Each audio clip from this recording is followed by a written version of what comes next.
Some would call it swag, some call it cockiness, some would call it being a diva.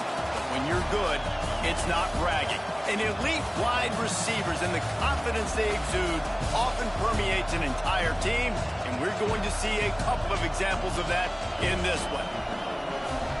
Welcome to the home of the Alabama Crimson Tide, Tuscaloosa, Alabama, Saban Field at Bryant-Denny Stadium. As we'll see the number 9 team in the country, the Oklahoma Sooners, taking on the 18th ranked team in the land, the Alabama Crimson Tide. For EA Sports College Football, I'm Reese Davis, David Pollack, Jesse Palmer alongside.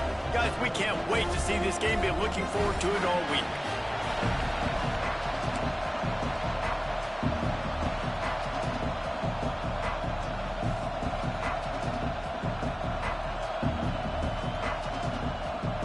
Alabama about to kick off to get this game underway.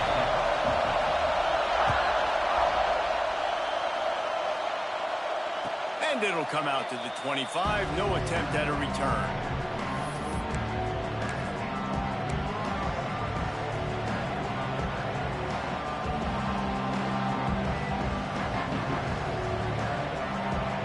This place is roaring, and it's going to be so hard to operate under these conditions. Looking to throw, it's Mateer. Got it in the middle, it's Gibson. Oh my goodness, he's still moving. He's brought down, but there's a flag on the field. Let's see which way that's going to go.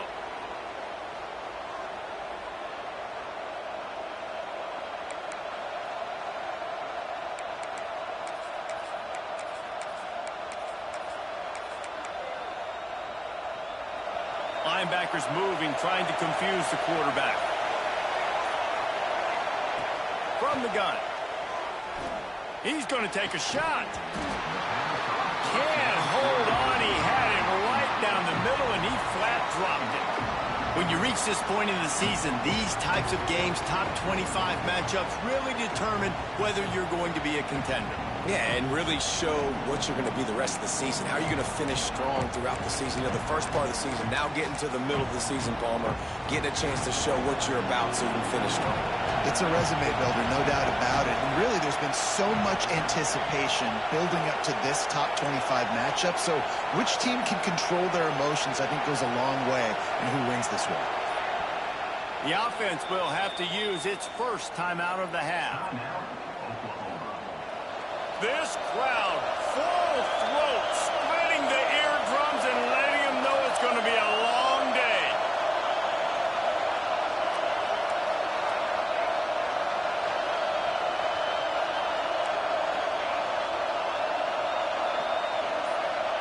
Going to swing it on second down. Quickly complete. Ran right through the defender, and now he's still running. Out to the 32-yard line before he goes out of bounds, and that's the way to give a little start to the drive. The Tide crowd rolling noise down on the Saban Field on third down. Back to throw, it's Mateer. Grabbed in the middle, it's Burks. Good job running that route to get past the sticks because he got nothing after the catch. The Sooners will snap it on 1st and 10.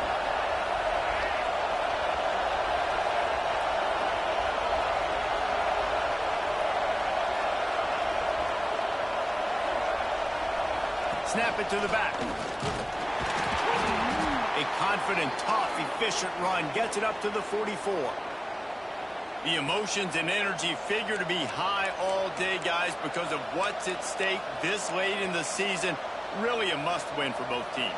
Yeah, these are the ones that get your blood moving, Reese. You get jacked up, man. You don't have to say anything in the locker room, give these big speeches. You know what's at stake, Jesse.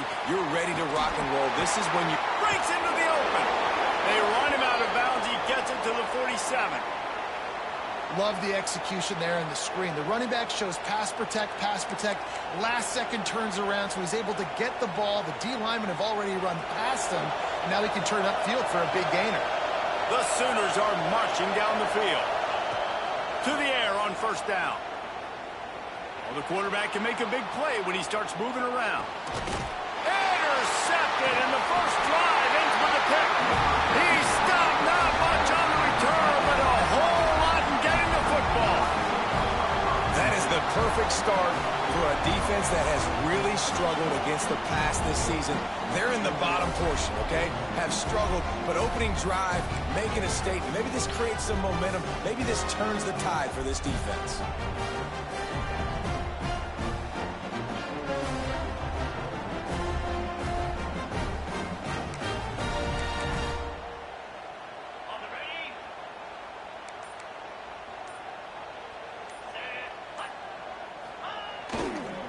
They're looking to get the edge with this one on the toss. They just blew through that offensive line. It's a 4-yard loss. You know when you're playing against a defense of this caliber, you're going to have some sort of balance, right? You can't just drop back and throw it every single play. Nothing going on that last run. They're going to have to find another way to get it going and handing the ball off.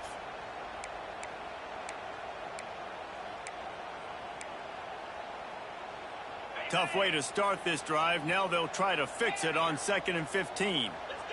The offense changing the play. Wants to throw. It's Simpson. Fires to the big fella. Stopped at the 42, but he got 15 yards on the play. And that's why QBs love their tight ends so much, right? Especially when they're athletic, because they make short throws turn into long gains. Because of his ability after the catch, it's so unique and special. He is dominant in this offense. Looking to throw on 1st down. Going downfield for the big play. And it falls in complete. But it could have been much, much worse as the defender was right there. The discussion raged around Alabama last year. Very difficult schedule, whether they should have been included in the 12-team playoff.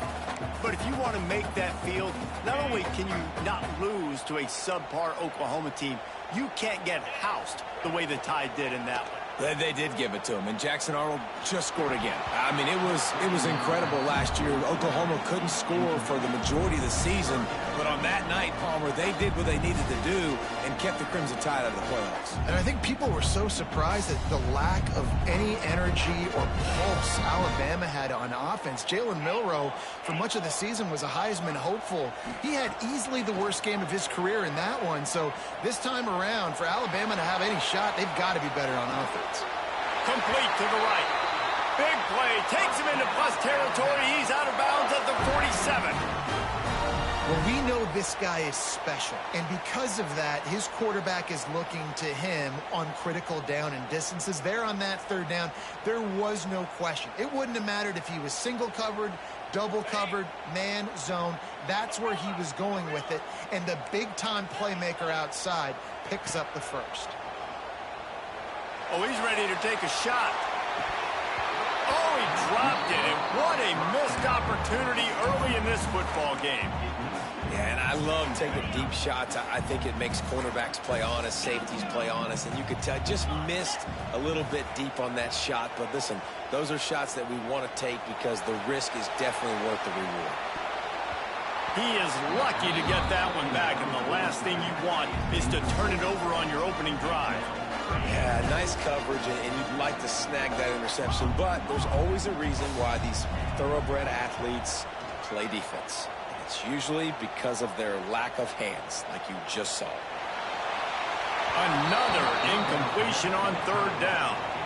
This quarterback is so lucky that ball was not picked. You have to be so careful. If you're throwing to the perimeter of the field into double coverage, you better be sure your guy's open, and you better be sure it's an accurate throw.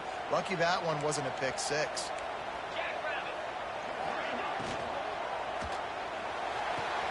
The throw to the outside is complete.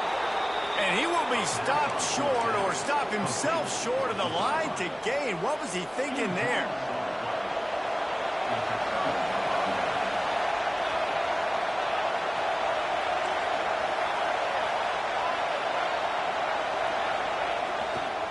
Going with the ground game left. He is going nowhere. Stop at the line of scrimmage. Great job of contained by this defense. And in order to do that, the end man on the line of scrimmage defensively has got to be able to set the point and force the football back into traffic. And that's exactly what happened. Didn't get much on 1st down. It's 2nd and 9. Back to throw. It's Mateer. Dangerous screen into traffic. No, sirree, not this time. The there and ready for that one. Well, they're trying to set up the screen pass to the running back, just nowhere to go after he caught the football.